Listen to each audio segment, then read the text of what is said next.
All right, welcome back. This is episode number 9 of Hitting Hard. I am your host, Christian, and Hitting Hard is presented to you by baseballism.com. So definitely check them out and use the code NYYST for 15% off at checkout. And follow me on Twitter at Christian_NYYST. I was going to open up the show today with the Aaron Hicks extension, and then boom, bomb dropped. Bryce Harper signs with the Phillies today, 13 years, $330 million. Wow. Lower AAV than Machado got, but length and total dollars are actually more than Manny got. I don't know if that was a thing for Bryce, but hey, hopefully the dude likes cheesesteaks because he ain't going anywhere because apparently there's no opt-outs in the contract either, which is pretty crazy to get a contract that long and not have any opt-outs in it. So, Bryce Harper will be a Philadelphia Philly for the next 13 years, it seems like. Doubt anybody's going to touch that contract. Maybe they will.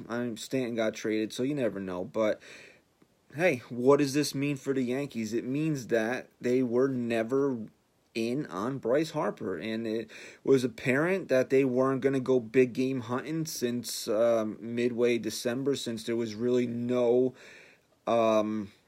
movement after the initial meeting with Machado, that the Yankees were not going to go to Tiffany's and get that big diamond ring. Did they sell diamond rings at Tiffany's? I don't know. I'm not an extravagant guy. I don't go to high-end stores, so I don't know what people buy at these stores. I thought Tiffany's was an expensive place to shop. Maybe it is. I don't know. But anyway, so what does this all mean? I mean, I would have liked to have seen Bryce Harper be a New York Yankee. I mean, you're talking about a guy that's 26 years old, former MVP, guy that he's got potential to hit 45, 50 home runs when he's playing half his games at Yankee Stadium. But again, from a logical standpoint, you're looking at two guys that signed in Machado and Harper for a combined $630 million, 26 years total length of the contracts. It's easy to understand when you're using your logical side of your brain why the Yankees passed on this. And it goes to show you what the frame of mind of Brian Cashman is, that he's looking to lock up his own guys, then bring in guys from the outside for these mega deals. So here we go with Aaron Hicks. He got a 7-year, $70 million extension on Monday. Now, when I was scrolling through Twitter and I saw Jack Curry was the first one, I believe, that broke the news, I thought I was reading. For some reason, I thought I was reading a fake tweet because I was like 7 for 70 for Aaron Hicks, and then I saw it was verified Jack Curry. But Jack has gotten beat on a fake account before, but it turned out to be true. It's a very, very, very good deal for the Yankees, and it's a solid deal for Hicks himself. Hicks could he have made more money on the open market? Probably. Would he have gotten 7 years? Maybe not. But, he is a guy that wanted to be a Yankee. He wanted to get a nice payday. He really hasn't made a lot of money in his career. I think somebody said the other day the total amount of money that he's made. Why what, JP? You got to explain why. What why means. That he's made less than $7 million in his career total, and now he's going to get a guaranteed 70. Why is it a good deal for the Yankees? Well, if you hold on a second, I'm going to explain it to you. Excuse me, I got something in my eye here. What was I saying now? I get so easily distracted when I do these, and I don't understand why. Yes, Hicks. Somebody was saying the other day that he's made a total amount of money of less than $7 million in his career, which to me or you is like, wow, $7 million. I'll take that in a minute. But for a Major League Baseball player, it's really not a lot of money, and now Hicksy's got himself a guaranteed $70 million over the next 7 years. Like I said, he could have probably made more money on the open market. Maybe he could have got something like 5 for 65, but 7 for 70 to stay with a team that you think is going to be relevant and good at least through the next 5 years, and you got yourself guaranteed money. It's a good deal for Hicks, and I think it's a great deal for the Yankees. If you look at Aaron Hicks is not, and I'm not even a big Aaron Hicks guy. He turned me a little bit last year, but he played 133 games, I believe, last year, which was a career high. He still missed 30 games. And everybody considers that a healthy year for Hicks. So the problem with Hicks is that he's got to play 135 to 140 games. That's the bottom line. If you get Aaron Hicks in that 135 to 140 game range every year, it's going to be a deserved contract and a really good contract for the Yankees, because you're paying a guy that has 30 home run potential, is a plus defender in center field, and he gets on base at a 380. I think he got on base at like a 380 clip last year, and he only hit 250. You always want to see that 100-point separation from batting average to on base percentage, and he did that last season. So you got a guy who gets on base, you got a guy that plays. And that was my biggest knock on Hicks: injuries and defense. Not that he was a bad defender, is that I wasn't in love with some of the routes that he took out there. They made me hold my breath a little bit. But last year he cleaned a lot of that up, so, give him credit. So you got a guy that's got 30 home run power. You got a guy that scored 90 runs. You got a guy that drove in the high 80s. You got a guy that's got a rocket for an arm. You got a guy that plays a really good center field. And you got a guy that gets on base, 30, I forget what his on base percentage was. Was it 360, 240 to 360? That probably makes a little bit more sense. So you got a guy that gets on base a lot in this lineup, and you're paying $10 million a year for him. So that's why this is a really good deal for the Yankees. They got him locked up for 7 years. And here's another reason why it's a really good deal for the Yankees. If you don't like him, if after 3 years or after 2 years you figure that Florial's here, and now you got Frazier, Frazier's a stalwart in the lineup, and Florial, and you want to get rid of Aaron Hicks, guess what? He's making $10 million a year for the type of production that he does. Is a steal for the Yankees. So it's a really, really good deal. I like it a lot. I guess 7 years maybe is a little bit long, especially that I believe Hicks is turning 30 soon. 30 is like old now for baseball players, but going to 7th year probably allowed the annual value to be at that $10 million market. They would have probably went lower years. They would have probably had to pay him a few extra bucks. So it's a good deal. I mean, you got the Sevy for 440, you got Hicks for 7 for 70. Cashman is doing these nice maneuvers to lock up what he considers to be his core guys. Now, what's next? You keep hearing that it's Didi and Betances. Those are the two moves that the Yankees are looking to do next. Didi and Dellin Betances. Now, Dellin Betances, I think the guy's going to turn 31 before the start of next season. So now you're like, okay, now you got a reliever who's been used a lot, blah, blah, blah. But and in my mind, Dellin Betances is the best setup guy in Major League Baseball, hands down. So what are you willing to pay for him? He's a New Yorker, native from Brooklyn. So what do you want Dellin Betances at? John Heyman, I'm going off of stuff that John Heyman said. He was on with Joe and Evan earlier today. He said that you would figure the AAV would be somewhere in between what Adam Ottavino got, which was $9 million, and what Zach Britton got, which was $13 million. Would 4 for 48 get it done? I think it would. You're going to pay a non-closer $48 million, lock him up for the next 4 years. Is that enough for Betances? I would think so. Is that a little high for the Yankees? Maybe. I would think they would like to get a setup guy closer to 10, 11. But if you think about it, you'll lock up Ottavino, Betances, Britton, Chad Green will still be here. And then you got to figure that Aroldis Chapman's not going to opt out. He's making, $18, $19 million a year right now. Is he going to get that on the open market if he opts out, even if he has a great, healthy season this year? I don't know about that, because as much as Yankee fans, as we hate Craig Kimbrell and think the guy's a piece of garbage, he's still one of the best closers in Major League Baseball, especially in the regular season, and the guy still doesn't have a job. Now, maybe he's shooting for the moon and the stars, and teams only want to give him the moon. That might be the case, but will Aroldis Chapman want to go through this next year? Is he just going to be happy taking the $18 million that he's due for, I believe it's either the next 2 or 3 seasons. I'm not sure how long his contract is. I know he has an opt-out after this year.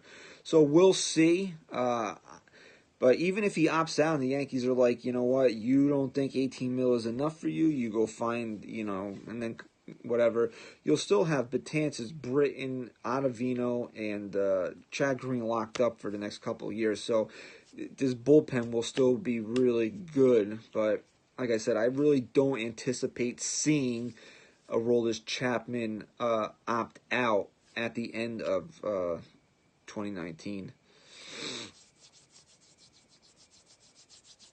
Excuse me, I got an itch here. I don't feel bad for Major League Baseball players, Mr. Champagne, but the thing is that you're talking in different numbers than what us normal people are. You gotta.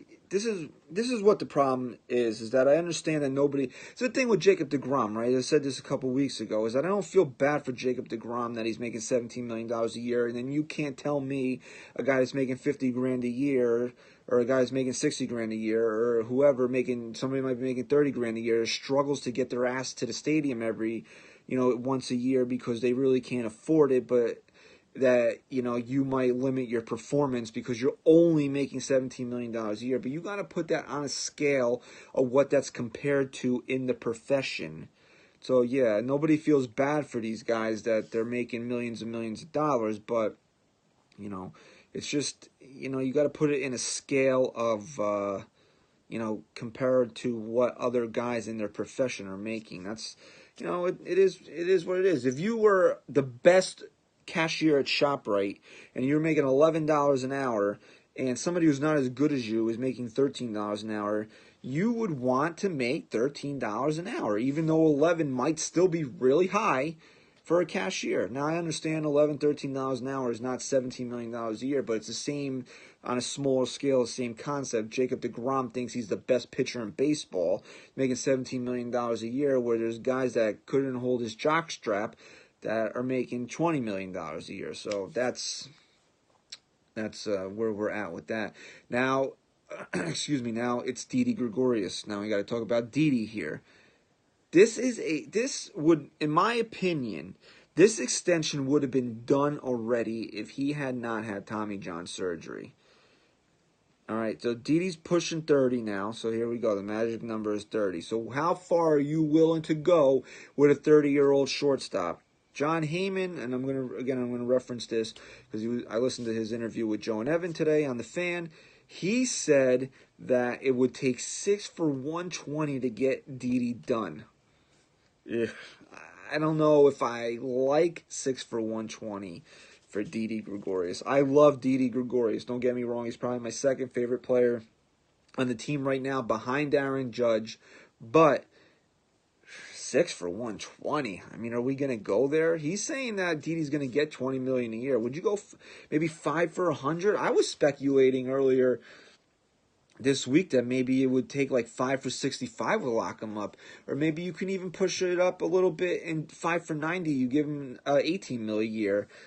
You got to wonder how far Didi's going to be willing to push it, and would he want to go into the open market?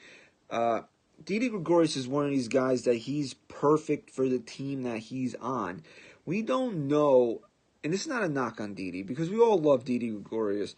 We don't know what Didi Gregorius would be as, dare I say, a Red Sox, or even a San Francisco Giant, or a Milwaukee Brewer. We don't know what he would be as those playing for those teams. We know what he is. The guy's a Yankee. He likes being a Yankee. What he does fits being a Yankee. The emoji tweets, the little dance that he does. Not saying that he couldn't do that if he was playing for the Cardinals, but it fits the Yankees and what this Yankee team is right now. So Didi's like the heart guy, the soul guy, like he's that guy on this club. And yeah, you want to win this year, and you would like to have Didi for the next couple of years as well. So you're trying to find a number where everybody is happy. I think 5 for 90 is fair to Didi and good for the Yankees. And I think that could really be something that everybody is happy with. Now the question is this something that's going to be done before the season starts? Because here's the thing. Cashman said that, if I read the quote correctly, that you're probably not going to see Didi until after the All-Star break. I think everybody was hoping that you saw Didi sometime in June. But it sounded like from the quote that I read from Cashman yesterday is that maybe, July is more realistic and maybe middle of July. Okay. Do you wait that long? Because then if you're waiting that long, you're waiting to see what Didi is. So then now you're waiting to see him play August, September, October. And yeah, we're going to play some October baseball this year. So you're waiting to see that. So at that point, Didi's going to be that close to free agency. And he's going to say, should I just see what else is out there? Or do the Yankees take the risk now in spring training? Excuse me, I'm a little stuffy here today.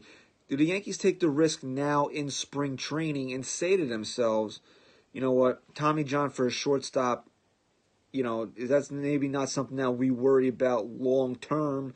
We know who Didi is. We know the type of leader that he is. We know how he fits our clubhouse. We know how he's tailor-made for our stadium. Everybody loves the guy. Here's the extension. This way Didi doesn't get a true sniff of free agency. That's one way to go about it, and it would be a risk. And Stat Guy Rye brought, he said this to me earlier today. Is it a risk that you want to take? And I got to say that it is a risk that I want to take because I don't want Didi to get. If I want to extend Didi, I don't want him getting near free agency because of what I just said. That then he would see, like, I'm this close. Let me just see what's out there. And teams could get crazy and then put a contract in front of him that you can't match. You gotta, even though he's Didi Gregorius, he's still Didi Gregorius. So you still got to put a number on that. And somebody might get crazy and. Let's say 6 for 120 is the max the Yankees were willing to go, and somebody's saying, here's 6 for 160. Didi, Didi's going to leave $40 million on the table? Probably not. It's, a lot of, we're not leaving $40 million on the table. I'm down Didi is. I'm just saying, would somebody get crazy? So then, what do? Do you lock him up now? And then what if he never fully recovers? What if he's never the same player again? And now you got this guy for 5 or 6 years. And this was my counter to Stat Guy Rye. How many years have we wasted $23 million on Jacoby Ellsbury? How many years have we wasted that money on a guy that seemingly doesn't want to play baseball? Okay? He's injured. I get it. Okay? He's injured. But I don't get this sense from Jacoby Ellsbury that he's really itching to come back and play baseball for the Yankees, okay? I would always have that feeling in my heart that if Didi was hurt, and Didi's hurt now, that it's killing him that he's not able to play baseball. I think it's killing Didi Gregorius that he's going to miss 3, maybe 4 months of this season. I don't think Jacoby Ellsbury really cares. So I'm willing to take that risk on Didi Gregorius at $18 to $20 million a year. And if it doesn't work out, it doesn't work out. At least I'm giving this money to a guy that has been really productive for me. He's been a really big part of my club, and I know he wants to play for me. I don't know that about Ellsbury, and that's why you wasted this money on Ellsbury, and now I know you don't want to waste money on Didi, but it's a risk that I'm going to take because I'd rather flush $20 million down the drain on an injured Didi Gregorius that hardly gives me anything for the next 4 or 5 years because I know the guy's got guts and he wants to be out there. So you know what? We'll see what happens. I don't know what the Yankees' plan of thinking is. You hear that the next 2 guys that they want to lock up are Didi and Betances. So that brings us to the big guy, Mr. Aaron Judge. Do the Yankees wait another season? Probably. If they're going to Sevy, Betances, Didi, and Hicks, they do all that this offseason. They probably wait until the following offseason to extend Aaron Judge. And is that the right move? Yeah, I guess it is. Because Judge I believe he's going into his first year of arbitration eligibility in 2020. You wait. You never go to arbitration. You buy his arbitration years out. You buy out his first couple of years of free agency. And what are you looking at? 6 years for Aaron Judge? Brings him to his age 33 season? What would be a number you put on that? $25 million a year for Aaron Judge? Especially if he has another MVP-type season? You give him 6 for 125? I'd do it. I'd do it in a friggin' heartbeat. If Aaron Judge backs up 2017 and 2018 with another monster year, you sit him down at the end of the season. 6 for 125, Aaron. Here you go. You want to go 7 for 150? Take him to his age 34 season? Do it. Boom. $25 million a year. You mean to tell me Aaron Judge is really going to turn that down?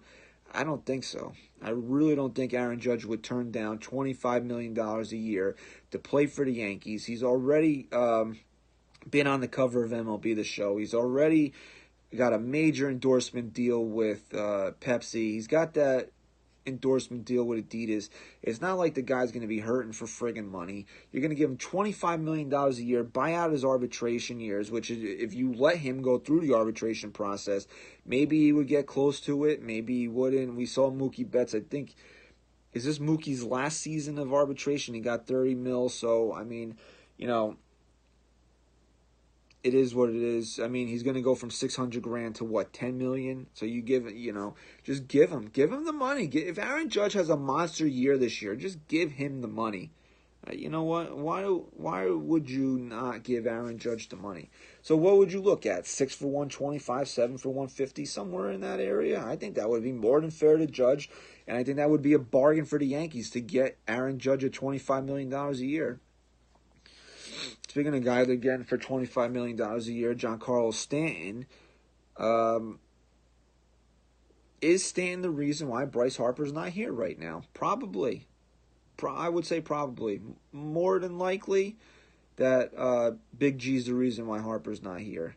So, I mean, if they didn't trade for Stanton last year, they probably might have been in the market for Harper. I still think they should have been in the market for Harper, but I understand at 13 for 330, it's friggin' insane that anybody would, the Phillies did. They said they were going to spend stupid money, and there it is. So, congratulations to the Phillies. I would just say to all the Yankee fans that are down on Giancarlo Stanton, the guy, he was okay, I guess is fair. Not great last year. He carried the team at times. He was lost at times. He was non-existent in the postseason. But through 162, and he did not come out of the lineup, even though he had a really bad hamstring, when Judge was on the DL, because he knew that he could not afford to be out of the lineup when the big guy was on the DL. So you got to give him a little bit of credit for that. And I think when Judge initially went in the DL, I'm going to call him G. That's my guy, Big G. Big G carried this club, okay? So you got to give him credit for that. And then where is he? He's right here. Big G. Say hi. They need to re-release that with that dumb goatee gone, okay? Anyway, Big G carried this club, and then the hamstring got in the way. It started really bothering him. That's when you saw him DH a lot. And then we had the Shane Robinson error, so you can blame Giancarlo Stanton's hamstring for that. But at the end of the day, he didn't want to come out of the lineup, so you got to give this guy credit for that. And I think 38 and 100, with how he struggled at times, the injury, getting acclimated to a new league, getting acclimated to be a Yankee, that's pretty damn good. So now I expect more from Big G in 2019. And I think Yankee fans that hate Stanton, for whatever reason they hate him, lay off the guy a little bit, okay? Because the way he was treated last year and was a crock of shit, that after his first game in the Bronx, the guy got booed. I know he went 0 for 5. I believe 0 for 5 strikeouts, right? Pretty bad, right? He started booing the guy after one game, okay? Let's ease off G for like the first month. Like, let's give the guy a month here. But I'm expecting him to be closer to the MVP Giancarlo Stanton than the okay Giancarlo Stanton that he was last year. And okay still gave you 38 and 100. All right, so we're going to close out the show with a little bird talk here. Our boy Patrick asked me my thoughts on Miguel Andujar playing third base and the Birdman playing first base. I think it's pretty much a foregone conclusion. Yeah, I agree 100%, Music Man. The booing of Stanton was embarrassing. It was embarrassing being in the stadium, hearing these people boo Stan after one game. Like, I understand if the guy went a month with that type of performance, go ahead and boo him. But after one game, we don't need I've said it last year 112 times. We don't need another A-Rod situation here where, we're going to boo the shit out of him every time he doesn't get a hit. Like, it's baseball. You don't get a hit every time up. So anyway, as I was saying, Miguel Andujar, it's pretty much a foregone conclusion at this point that he's going to be the Yankees starting third baseman. He's going to be the Yankees starting third baseman for the foreseeable future. Now that Nolan Arenado got locked up, I don't want to see Josh Donaldson be the friggin' Yankees third baseman next year. So it's Andujar's job. The Yankees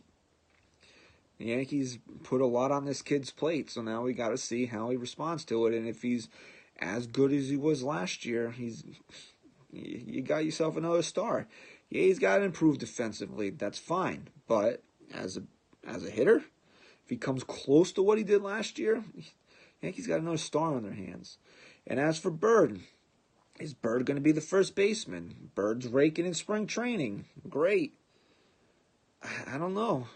Again, I think everything you hear is that Voit has the leg up on Bird, but does that mean that if it's not close that Bird doesn't get the job? The Yankees need a left-handed power hitter. That's what it comes down to. And here's the issue. Bird's raking in spring training. Great, okay? Bird's hitting the cover off the ball down in Tampa. We've seen it before, and then he gets hurt, or you can't find him for an entire season. You don't know where he is. He's living on that island. His bronchitis is acting up, and he's in quarantine with Jacoby Ellsbury. So, the Yankees, I tweeted this earlier this week, the Yankees have to be like 200% sure this guy is healthy if they're going to give him the job. And, what does that say for Luke Voit? I don't know. If they're both killing it, somebody's got to get traded. Somebody's got to get traded. Honestly, I know fans are killing me and everybody's killing me. It's like, oh, why not have depth? If you're going to send, like I said this earlier on the NYYSC pod, if you're going to send Luke Voit to AAA, I could see it being a motivation for him that he'd be ready and even more like crazy when he comes back up. You're going to send Bird to AAA. You're basically signing the guy's death certificate. He's done. So, especially if he has a good spring and you're going to send him to AAA, you're going to demoralize the guy. Just get him out of here at that point. So, I don't know. We'll see. I think the most interesting battle for the Yankees in spring training is really the first baseman's job. It looks like Gardy's going to be a left fielder because you hear Boone saying that they just want Frazier to play instead of worrying about a roster spot, which I think is a good idea. I think that they should maybe start Frazier in Scranton so he can play every day. And then if Gardy's struggling in a month, 6 weeks, 2 months, then you bring Frazier up. It sucks for the guy. I want the kid to be a rock star. I think a lot of us want the guy to be a star, be a good player for the Yankees. But, this guy has not played a lot of baseball, especially last season with the concussion. He's got to get in the groove of playing every day. So, if that's... I don't think Gardy's going to be that bad this spring, especially, how much are you going to really take from a veteran guy's spring? he's not really going to be out there. He's going to be getting ready. He's not really, unless somebody told him, like, you're fighting for your job. But I don't think the Yankees would tell Brett Gardner that. So, it's probably best for Frazier just to get work in spring, play as well as he can, and go to Scranton and continue to play every day until the Yankees need you or somebody else needs you and you get traded, okay? So that's what that'll come down to. So we're at the 30-minute mark. I think we talked enough here. Plenty of topics. Bryce Harper, the Aaron Hicks extension, what's next for Didi and Dellin, what an Aaron Judge's extension might look like. And I would not be totally surprised if Judge also got an extension this offseason. I just think that they'll wait another year. No need to rush it, right? All right, thank you for watching episode 9 of Hitting Hard. Please follow me on Twitter at Christian_NYYST. And, I always say it, one of these days I will come up with a good signature goodbye to this show. And unfortunately for you guys, today is not that day. And I'll see you in the next episode.